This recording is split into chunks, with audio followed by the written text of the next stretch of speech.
तो आज हम बात करेंगे कॉन्फिडेंस बूस्टिंग के बारे में। हम बात करते हैं फर्स्ट वीक की, जहाँ पे हम सेल्फ अवेयरनेस पर ध्यान देंगे।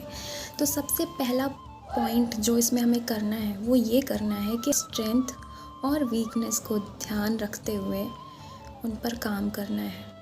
और दूसरी बात, कुछ रियलिस्टिक गोल सेट करने हैं और फिर उनको अचीवेबल टास्क में स्मॉलर पार्ट्स में ब्रेक करके उनको फॉलो करना है। तीसरा पार्ट जो हमें करना है वो सेल्फ टॉक प्रैक्टिस करनी है। अफर्मेशन भी प्रैक्टिस करना है। हमें हमेशा बोलना है कि हम ये चीज़ कर सकते हैं। वीक 2 हमारा रहेगा सेल्फ केयर का। बेसिकली लोग कहते हैं कि हम आपका ध्यान देंगे, तो उस फैंटेसी से हट के थोड़ा सा खुद से करना है, क्योंकि ये सारी चीज़ें हमें खुद से ही करनी पड़ेंगी, कोई नहीं आने वाला है। ठीक है, तो हम सबसे पहले बात करते हैं सेल्फ केयर की। क्या करना है हमें सेल्फ केयर के लिए? डेली एक्सरसाइज करनी है फिट रहने के लिए, और बैलेंस डाइट लेनी है। जंक फूड अवॉइड करना है, कम से कम खाना है। तो सेल्फ अवेयरनेस में हमारा दूसरा पॉइंट ये होने वाला है कि हमें अपना स्लीपिंग शेड्यूल सही करना है, अच्छी स्लीप लेनी है। और कुछ रिलैक्सेशन टेक्निक्स हम प्रैक्टिस कर सकते हैं, जैसे कि मेडिटेशन हो गया।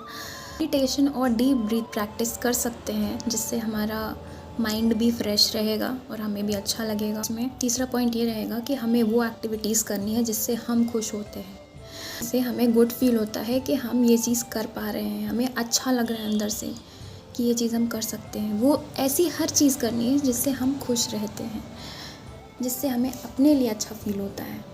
क्योंकि हम एम्प्टी कप से कोई चीज़ पोर तो कर नहीं सकते जब तक वो कप खाली है ना। तो जब तक हम नहीं अच्छे होंगे, हम खुद फिट नहीं होंगे, हम कोई चीज़ प्रैक्टिस नहीं कर सकते। वीक 3 में हमें पॉजिटिव रिलेशनशिप्स पर ध्यान देना है। सबसे पहला पॉइंट ये रहेगा कि हमें उन लोगों के साथ रहना है जो हमें सपोर्ट करते हैं, हमें इनकरेज करते हैं। एक्टिव लिसनिंग प्रैक्टिस करनी है, प्लस लोगों से बातचीत करनी है। हर चीज़ में पार्ट लेना है। ठीक है, कोई कुछ भी बोल रहा है, आप वहाँ खड़े रहिए, आप हर चीज़ को ध्यान से सुनिए। एक्टिव लिसनिंग ज़रूरी है। और इसमें तीसरा पॉइंट ये है कि हमें लोगों से रिलेशंस रखने हैं जिनके व्यूज़ और जिनके इंटरेस्ट हमारी तरह हो, सिमिलर हो। नहीं तो फिर क्या होना है, आप सब जानते हैं, झगड़ा। तो झगड़े से बचने के लिए बेसिकली ऐसे लोगों के साथ रहना चाहिए। अब हम बात करेंगे वीक 4 की, जिसमें हमें एक्शन लेना है, मतलब रियल वर्क करना है अपने ऊपर। नॉट लाइक कोई लड़ाई नहीं लड़नी है आपको, यहाँ पे कोई मूवी नहीं चल रही है। एक्शन इन द सेंस आपको हर वो रिस्क लेना है जिससे आप भागते हैं। आपको अपने कंफर्ट जोन से बाहर निकलना है। ठीक है, अब दूसरा एक्शन क्या लेना है? हमें नीड्स और वांट्स दोनों का बराबर ख्याल रखना है हमें इनमें। तीसरा एक्शन हमें क्या लेना है कि हमें क्या है, अपने जो अचीवमेंट्स होती हैं उनको सेलिब्रेट करना है। और अगर हम फेल हो जाते हैं किसी चीज़ में, तो उससे डरना नहीं है। उससे ये नहीं है कि आप फिर रोने लग जाएं कि हम ये चीज़ नहीं कर पाए। उस टाइम भी आपको पॉजिटिव ही रहना है, और जो आपने उसमें गलती की है उससे सीखना है, सीख लेनी है कि हमने यहाँ पे क्या गलत किया है, तो अगले टाइम आप बेस्ट करेंगे। करेज को हम एब्सेंस ऑफ फियर नहीं कह सकते हैं। करेज क्या होता है?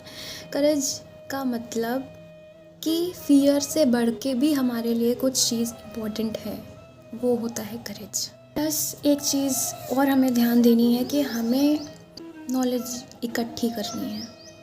जो कुछ भी हो रहा है अगल बगल, हर चीज़ की नॉलेज हमें होनी चाहिए। ठीक है, और हम कुछ क्रिएटिव कर सकते हैं। अगर हमारे अंदर कोई ऐसा टैलेंट है, हम जो कुछ कर सकते हैं, तो वो भी हमें ट्राई करनी चाहिए कि हमारे अंदर ये खूबियाँ हैं, हम इन्हें निखार सकते हैं। ये जो कॉन्फिडेंस होता है, ये टाइम और एफ़र्ट दोनों लेता है, लेकिन जब हम उस चीज़ को अच्छे से कर लेते हैं तो ये वर्थ इट भी होता है। अगर ये जो मैंने 4 वीक्स का प्लान बनाया है, अगर डेडिकेशन के साथ, एफ़र्ट्स के साथ, टाइम दे के अच्छे से प्रैक्टिस करेंगे, तो आपको रिज़ल्ट ज़रूर अच्छा दिखेगा।